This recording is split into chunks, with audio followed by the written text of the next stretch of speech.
Hi friends, ಎಲ್ರಿಗೂ ನಮಸ್ತೆ. Vedic ಅಸ್ಟ್ರಾಲಜರ್ಗೆ ಸ್ವಾಗತ. ನಿಮಗೆ ಎಲ್ಲರೂ ಹೇಗಿದ್ದೀರಾ? ನಾನು ಚೆನ್ನಾಗಿದ್ದೀನಿ. ಐ ಹೋಪ್ ನೀವೆಲ್ಲರೂ ಚೆನ್ನಾಗಿದ್ದೀರಾ ಅಂತ ಅಂದ್ಕೊಂಡಿದ್ದೀನಿ.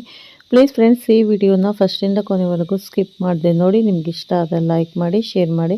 ಹೊಸದಾಗಿ ನೋಡೋರು ಫಸ್ಟ್ ವೇದಿಕ್ ಅಸ್ಟ್ರಾಲಜರ್ಗೆ ಸಬ್ಸ್ಕ್ರೈಬ್ ಮಾಡ್ಕೊಳ್ಳಿ. ಪಕ್ಕದಲ್ಲಿರೋ ಬೆಲ್ ಐಕನ್ ಕ್ಲಿಕ್ ಮಾಡಿ.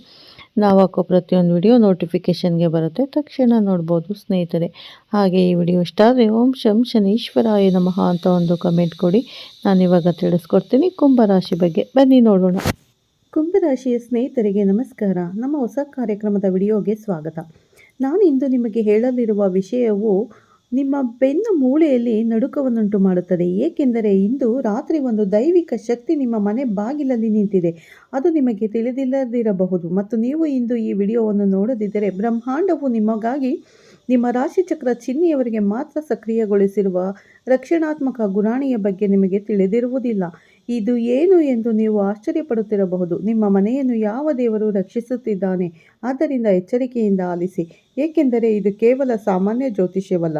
ಇದು ನಮ್ಮ ಪೂರ್ವಜರು ಶತಮಾನಗಳಿಂದ ತಿಳಿದಿರುವ ವೇದಗಳಲ್ಲಿ ಬರೆಯಲ್ಪಟ್ಟ ಮತ್ತು ಈಗ ನಿಮ್ಮ ಜೀವನದಲ್ಲಿ ಇಳಿಯುತ್ತಿರುವ ಆಳವಾದ ಆಕಾಶ ಸತ್ಯದ ಬಗ್ಗೆ.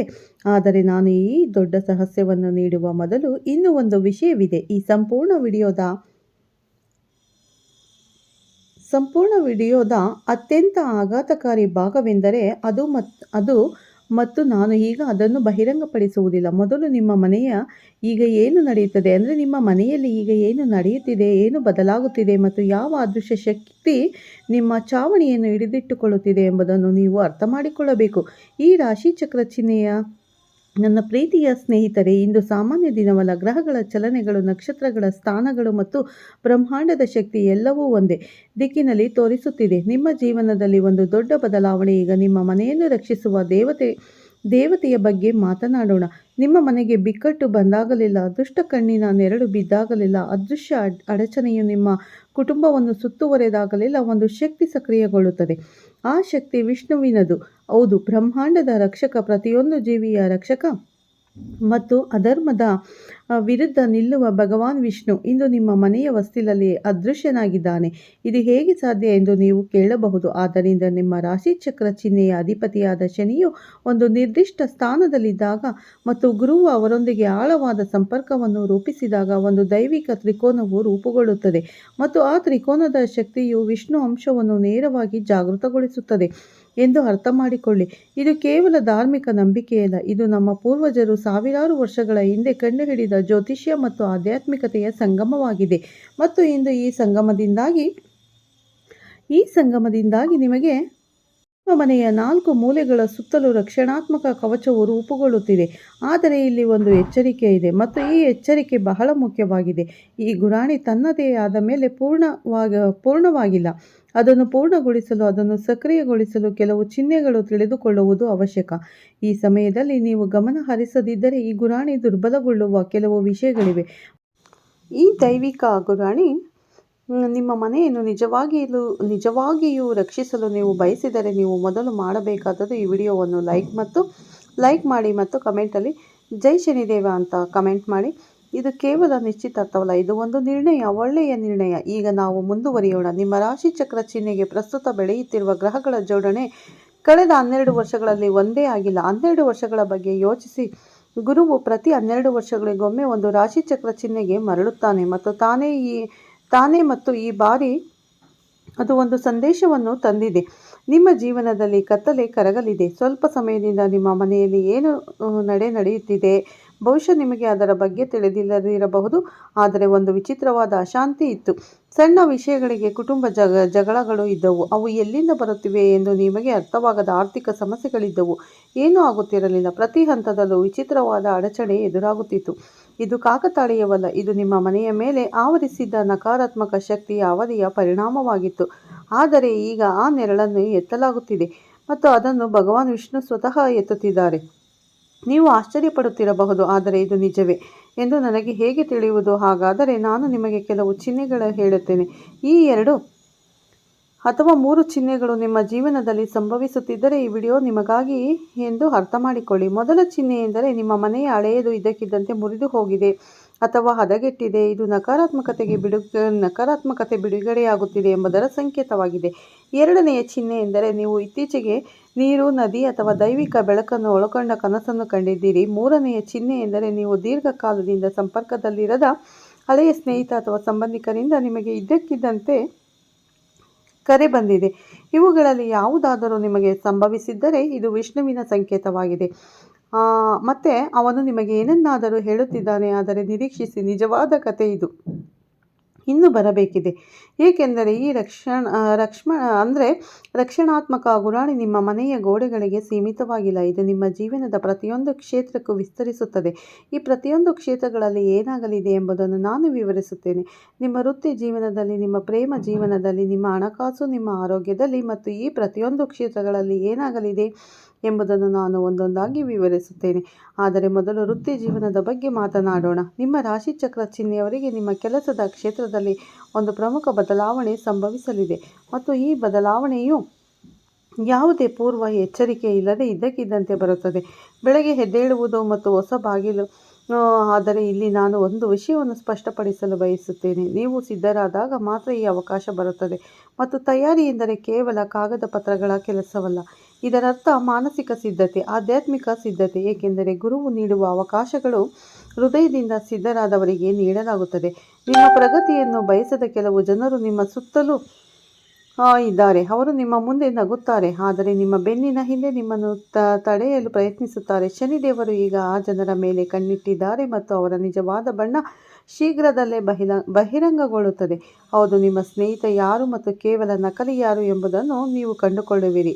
ಮತ್ತು ಆ ಬಹಿರಂಗಪಡಿಸುವಿಕೆಯ ನಂತರ ನಿಮ್ಮ ವೃತ್ತಿ ಜೀವನದ ಹಾದಿ ಸ್ಪಷ್ಟವಾಗುತ್ತದೆ. ನೀವು ಉದ್ಯೋಗದಲ್ಲಿದ್ದರೆ ಮುಂದಿನ ದಿನಗಳಲ್ಲಿ ನೀವು ನಿರ್ಲಕ್ಷಿಸಬಾರದ ಅವಕಾಶವನ್ನು ಪಡೆಯುತ್ತೀರಿ. ಈ ಅವಕಾಶವು ದೊಡ್ಡ ರೀತಿಯಲ್ಲಿ ಬರಬಹುದು, ಬಟ್ ಹೊಸ ಯೋಜನೆ ಅಥವಾ ಹಿರಿಯ ಅಧಿಕಾರಿಯ ಗಮನ. ನೀವು ಸ್ವಯಂ ಉದ್ಯೋಗಿಯಾಗಿದ್ದರೆ ನಿಮ್ಮ ವ್ಯವಹಾರವನ್ನು ದ್ವಿಗುಣಗೊಳಿಸಬಹುದಾದ ಕ್ಲೈಂಟ್ ಅಥವಾ ಪಾಲುದಾರರನ್ನು ನೀವು ಭೇಟಿಯಾಗಲಿದ್ದೀರಿ. ಆದರೆ ಈ ಸಮಯದಲ್ಲಿ ಅಪಾಯಗಳ ಬಗ್ಗೆ ಜಾಗರೂಕರಾಗಿರುವುದರ ತಪ್ಪನ್ನು ಮಾಡಬೇಡಿ. ಯಾವುದೇ ಪ್ರಮುಖ ಹೆಜ್ಜೆಯನ್ನು ಅಜಾಗರೂಕತೆಯಿಂದ ಇಡಬೇಡಿ, ಏಕೆಂದರೆ ಶನಿದೇವರು ನಿಮ್ಮನ್ನು ಪರೀಕ್ಷಿಸುತ್ತಾರೆ ಮತ್ತು ಇದು ಅವರ ಪರೀಕ್ಷೆಯ ಸಮಯ. ಈಗ ಸಂಪತ್ತಿನ ಬಗ್ಗೆ ಮಾತನಾಡೋಣ ಮತ್ತು ನೀವು ಹಿಂದೆಂದೂ ಕೇಳಿರದ ವಿಷಯವನ್ನು ನಾನು ನಿಮಗೆ ಹೇಳುತ್ತೇನೆ. ನಿಮ್ಮ ರಾಶಿಚಕ್ರ ಚಿಹ್ನೆಯ ಮೇಲೆ ಗ್ರಹಗಳ ಪ್ರಭಾವವು ವಿಶೇಷ ಯೋಗವನ್ನು ಸೃಷ್ಟಿಸುತ್ತಿದೆ. ಇದನ್ನು ಲಕ್ಷ್ಮೀ ಯೋಗ ಎಂದು ಕರೆಯಲಾಗುತ್ತದೆ. ಆದರೆ ಮನೆಯ ವಾತಾವರಣವು ಶುದ್ಧವಾಗಿದ್ದಾಗ ಮತ್ತು ವಿಷ್ಣು ಅಂಶವು ಸಕ್ರಿಯವಾಗಿದ್ದಾಗ, ಮನೆಯ ವಾತಾವರಣವು ಶುದ್ಧವಾದಾಗ ಮಾತ್ರ ಈ ಲಕ್ಷ್ಮೀ ಯೋಗವು ಸಕ್ರಿಯಗೊಳ್ಳುತ್ತದೆ. ಆದ್ದರಿಂದ ಇಂದು ವಿಷ್ಣು ನಿಮ್ಮ ಮನೆಯನ್ನು ರಕ್ಷಿಸುತ್ತಿರುವಾಗಲೇ ಲಕ್ಷ್ಮೀ ದೇವತೆ ಎಲ್ಲಿದ್ದಾಳೆ ಎಂದು ಊಹಿಸಿ. ವಿಷ್ಣು ಇರುವಲ್ಲಿ ಲಕ್ಷ್ಮೀ ತಾಯಿ ಇದ್ದೇ ಇರ್ತಾಳೆ. ನಿಮ್ಮ ಮನೆಗೆ ಸಂಪತ್ತಿನ ಹರಿವು ಹೆಚ್ಚಾಗುತ್ತದೆ ಮತ್ತು ನಿಮ್ಮ ಜೀವನವು ಹೆಚ್ಚಾಗಲಿದೆ. ಆದರೆ ನೀವು ಕೆಲವು ವಿಷಯಗಳನ್ನು ನೋಡಿಕೊಂಡರೆ ಮಾತ್ರ ಈ ಹರಿವು ಉಳಿಯುತ್ತದೆ. ಮೊದಲು ನಿಮ್ಮ ಮನೆಯನ್ನು ಸ್ವಚ್ಛಗೊಳಿಸಿ. ನಿಮ್ಮ ಮನೆಯಿಂದ ಯಾವುದೇ ಹಳೆಯ ಮುರಿದ ವಸ್ತುಗಳು ಅಥವಾ ಜಂಕನ್ನು ತೆಗೆದುಹಾಕಿ. ವಿಷ್ಣು ಅಂಶವು ಸ್ವಚ್ಛತೆಯಲ್ಲಿ ವಾಸಿಸುತ್ತದೆ. ಎರಡನೆಯದಾಗಿ, ಈಶಾನ್ಯ ದಿಕ್ಕಿನಲ್ಲಿ ಸಣ್ಣ ದೀಪವನ್ನು ಬೆಳಗಿಸಿ. ಈ ದಿಕ್ಕನ್ನು ಈಶಾನ್ಯ ಮೂಲೆ ಎಂದು ಕರೆಯಲಾಗುತ್ತದೆ. ಇದು ದೇವರುಗಳ ದಿಕ್ಕು ಮತ್ತು ದಿಕ್ಕನ್ನು ಶಕ್ತಿಯುತವಾಗಿಡುವುದು ಮನೆಗೆ ಧನಾತ್ಮಕ ಶಕ್ತಿಯ ಅರಿವಿಗೆ ಸಹಾಯ ಮಾಡುತ್ತದೆ. ಮೂರನೆಯದಾಗಿ ಮತ್ತು ಮುಖ್ಯವಾಗಿ, ಇಂದು ಅಗತ್ಯವಿರುವ ಯಾರಿಗಾದರೂ ಏನನ್ನಾದರೂ ನೀಡಿ. ಒಂದು ರೊಟ್ಟಿ, ಬಟ್ಟೆಯ ತುಂಡು, ಯಾವುದಾದರೂ. ಏಕೆಂದರೆ ತನ್ನ ಭಕ್ತರು ಇತರರಿಗೆ ಸಹಾಯ ಮಾಡಿದಾಗ ವಿಷ್ಣು ಸಂತೋಷ ಪಡುತ್ತಾನೆ. ಆದರೆ ಸ್ವಲ್ಪ ಕಾಯಿರಿ, ನಾನು ನಿಮಗೆ ಇನ್ನೂ ದೊಡ್ಡ ಕಥೆಯನ್ನು ಗುರುತಿಸಲ್ಪಟ್ಟಿದ್ದರೆ ನಿಮ್ಮ ಹಣೆಬರಹವನ್ನು ಬದಲಾಯಿಸುವ ಮತ್ತು ಇಲ್ಲದಿದ್ದರೆ ಈ ಅವಕಾಶವು ತಪ್ಪಿ ಹೋಗುವ ಸೂಚನೆ. ಈ ಚಿಹ್ನೆ ಯಾವುದು? ನಾನು ಅದನ್ನು ಸ್ವಲ್ಪ ಸಮಯದ ನಂತರ ವಿವರಿಸುತ್ತೇನೆ. ಮೊದಲು ಪ್ರೀತಿ ಮತ್ತು ಸಂಬಂಧಗಳ ಬಗ್ಗೆ ಮಾತನಾಡೋಣ ಮತ್ತು ಈ ವಿಭಾಗದಲ್ಲಿ ನಾನು ಬಹಿರಂಗಪಡಿಸುವ ವಿಷಯಗಳು ನಿಮ್ಮನ್ನು ಬೆಚ್ಚಿ ಬೀಳಿಸುತ್ತದೆ. ನಿಮ್ಮ ರಾಶಿಚಕ್ರ ಚಿಹ್ನೆಯವರಿಗೆ ಪ್ರೇಮ ಕ್ಷೇತ್ರದಲ್ಲಿ ಒಂದು ದೊಡ್ಡ ಕ್ರಾಂತಿ ಸಂಭವಿಸಲಿದೆ. ನೀವು ಅವಿವಾಹಿತರಾಗಿದ್ದರೆ ನಿಮ್ಮ ನಿರೀಕ್ಷೆಗಳಿಗಿಂತ ಸಂಪೂರ್ಣವಾಗಿ ಭಿನ್ನವಾಗಿರುವ ವ್ಯಕ್ತಿ ನಿಮ್ಮ ಜೀವನವನ್ನು ಪ್ರವೇಶಿಸುತ್ತಾನೆ. ಅವನು ನೀವು ಊಹಿಸಿದಂತೆ ಆಗುವುದಿಲ್ಲ. ಏನಾಗುತ್ತದೆ ಎಂಬುದು ನೀವು ಎಂದಿಗೂ ಊಹಿಸದ ಸಂಗತಿಯಾಗಿರುತ್ತದೆ ಮತ್ತು ಅದು ಅವಳ ವಿಶಿಷ್ಟ ಗುಣವಾಗಿರುತ್ತದೆ. ನೀವು ವಿವಾಹಿತರಾಗಿದ್ದರೆ ನಿಮ್ಮ ಸಂಬಂಧವನ್ನು ಹೊಸ ಉಷ್ಣತೆಯು ಪ್ರವೇಶಿಸಲಿದೆ. ಸ್ವಲ್ಪ ಸಮಯದಿಂದ ಅಸ್ತಿತ್ವದಲ್ಲಿದ್ದ ಅಂತರವನ್ನು ಕಡಿಮೆ ಮಾಡುವ ಸಮಯ ಬಂದಿದೆ ಮತ್ತು ಇದರಲ್ಲಿ ವಿಷ್ಣುವಿನ ಕೈವಾಡವಿರುತ್ತದೆ. ಏಕೆಂದರೆ ವಿಷ್ಣು ಪ್ರೀತಿಯ ದೇವರು, ಅವನು ಜಗತ್ತನ್ನು ಒಂದುಗೂಡಿಸುವ ಶಕ್ತಿ. ಆದರೆ ವಂಶವನ್ನು ನೆನಪಿನಲ್ಲಿಡಿ. ಈ ಸಮಯದಲ್ಲಿ ಯಾವುದೇ ಸಂಬಂಧಕ್ಕೆ ಆತುರ ಪಡಬೇಡಿ. ಮದುವೆಯಾಗಲಿ ಅಥವಾ ಬೇರ್ಪಡುವುದಾಗಲಿ ಯಾವುದೇ ಪ್ರಮುಖ ನಿರ್ಧಾರವನ್ನು ಎಚ್ಚರಿಕೆಯಿಂದ ತೆಗೆದುಕೊಳ್ಳಿ. ಗ್ರಹಗಳ ಚಲನೆ ಇದೀಗ ಬದಲಾಗುತ್ತಿರುವುದರಿಂದ ಮತ್ತು ಇಂದು ಸರಿ ಎಂದು ತೋರುವ ನಿರ್ಧಾರಗಳು ನಾಳೆ ತಪ್ಪಾಗಬಹುದು. ಇಲ್ಲಿ ಒಂದು ಎಚ್ಚರಿಕೆ ಇದೆ. ನೀವು ಜೀವನದಲ್ಲಿ ಒಬ್ಬ ವ್ಯಕ್ತಿಯು ನಿಮ್ಮ ಪ್ರೇಮ ಜೀವನದಲ್ಲಿ ಅಡೆತಡೆಗಳು. ಈ ವ್ಯಕ್ತಿ ನಿಮ್ಮ ಶತ್ರುವಲ್ಲ, ಆದರೆ ನಿಮಗೆ ಹತ್ತಿರವಿರುವ ವ್ಯಕ್ತಿ, ನೀವು ಅನುಮಾನಿಸದ ವ್ಯಕ್ತಿ. ಆದರೆ ಶನಿದೇವನು ಅವನ ಮೇಲೆ ನಿಗಾ ಇಡುತ್ತಿದ್ದಾನೆ. ಶೀಘ್ರದಲ್ಲೇ ಎಲ್ಲವೂ ಸ್ಪಷ್ಟವಾಗುತ್ತದೆ. ಈಗ ಬಹಳ ಮುಖ್ಯವಾದ ವಿಷಯ, ನೀವು ಪ್ರಸ್ತುತ ತೊಂದರೆಯಲ್ಲಿದ್ದರೆ, ನಿಮ್ಮ ಮನೆಯಲ್ಲಿ ಉದ್ವಿಗ್ನತೆ ಇದ್ದರೆ, ಪರಿಹರಿಸಲಾಗದ ಸಮಸ್ಯೆ ಇದ್ದರೆ ಒಂದು ಕೆಲಸ ಮಾಡಿ. ಇಂದು ಸಂಜೆ ಸೂರ್ಯಾಸ್ತದ ನಂತರ ನಿಮ್ಮ ಮನೆಯ ಮುಖ್ಯ ದ್ವಾರದಲ್ಲಿ ದೀಪವನ್ನು ಬೆಳಗಿಸಿ ಮತ್ತು ವಿಷ್ಣುವಿನ ಹೆಸರನ್ನು ಮಾನಸಿಕವಾಗಿ ಜಪಿಸಿ. ನೀವು ಮಾಡಬೇಕಾಗಿರುವುದು ಇಷ್ಟೇ. ಈ ಸಣ್ಣ ಕ್ರಿಯೆಯು ನಿಮ್ಮ ಮನೆಯಲ್ಲಿ ಈಗಾಗಲೇ ರಕ್ಷಿಸುವ ದೈವಿಕ ಗುರಾಣಿಯನ್ನು ಮತ್ತಷ್ಟು ಬಲಪಡಿಸುತ್ತದೆ. ಮತ್ತು ಹೌದು, ನೀವು ಈಗಾಗಲೇ ಚಂದಾದಾರರಾಗಿಲ್ಲದಿದ್ದರೆ ಈಗಲೇ ಈ ವಿಡಿಯೋಗೆ ಚಂದಾದಾರರಾಗಿ ನಮ್ಮ ಚಾನಲ್ಗೆ ಸಬ್ಸ್ಕ್ರೈಬ್ ಮಾಡಿ ಅಂತ ಹೇಳ್ತಾ ಇದ್ದೀನಿ. ಕಮೆಂಟ್ ಬಾಕ್ಸಲ್ಲಿ ಶ್ರೀ ವಿಷ್ಣು ಭಗವಾನ್ ಜೈ ಅಂತ ಬರೀರಿ, ಅಥವಾ ಶನಿದೇವಾಯ ಅಂತ, ಓಂ ಶನೀಶ್ವರಾಯ ನಮಃ ಅಂತ ಬರೀರಿ. ಮತ್ತು ಈ ನಿರ್ಣಯವು ನಿರ್ಣಾಯಕವಾಗಿದೆ. ಈಗ ನಾನು ಮೊದಲೇ ಹೇಳಿದ ನಿಗೂಢ ಚಿಹ್ನೆಗೆ ತಿರುಗೋಣ. ನಿಮ್ಮ ಮನೆಯಲ್ಲಿ ಅಥವಾ ಸುತ್ತಲೂ ನೀರು ನಿಂತಿರುವ ಅಥವಾ ಸೋರಿಕೆಯಾಗುವ ಸ್ಥಳವಿದೆಯೇ? ಇದು ಶಕ್ತಿಯ ಹರಿವು ನಿರ್ಬಂಧಿಸಲ್ಪಟ್ಟಿದೆ ಮತ್ತು ಶಕ್ತಿ ನಿಂತಲ್ಲಿ ಸಮಸ್ಯೆಗಳು ಉದ್ಭವಿಸುತ್ತವೆ ಎಂದು ಸೂಚಿಸುತ್ತದೆ. ಅದನ್ನು ಸರಿಪಡಿಸಿ.